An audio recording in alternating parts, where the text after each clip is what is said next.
जालना येथील गजानन तौर याचा पिस्तुलातून गोळ्या झाडून खून केल्याच्या घटनेनंतर पोलीस अधीक्षक शैलेश बलकवडे यांनी जिल्ह्यामध्ये अवैधरित्या पिस्तुले बाळगणाऱ्या लोकांविरुद्ध कडक कारवाई सुरू केली आहे। पोलिसांनी विठ्ठल जाधव यास विश्वासात घेऊन त्याची चौकशी केली असता त्यानं हे गावठी पिस्तूल जालना येथील राज्य राखीव पोलीस दलाच्या गट क्रमांक 3 मधील जवान बबन उर्फ विशाल वाघ याच्याकडून खरेदी केल्याची कबुली दिली।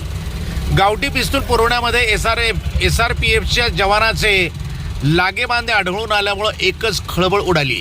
या जवानानं आणखी किती लोकांना गावठी पिस्तूल पुरवली आहेत याचा शोध घेण्याचं पोलिसांसमोर आव्हान असणार आहे। या प्रकरणात विठ्ठल जाधव आणि जवान बबन उर्फ विशाल वाघ या दोघांविरुद्ध तालुका पोलीस ठाण्यामध्ये गुन्हे शाखेचे पोलीस हेड कॉन्स्टेबल रुस्तुम जैवळ यांच्या फिर्यादीवरून गुन्हा नोंदवण्यात आला आहे। दरम्यान SRPF जवान वाघ हा गुन्हेगारी प्रवृत्तीचा असून त्यावर यापूर्वी भारतीय दंडविधान 307चा गुन्हा दाखल असून हर्सुल कारागृहात त्यानं शिक्षाही भोगली आहे। प्रतिनिधी नाझीम मनियार, जालना, NTV न्यूज मराठी।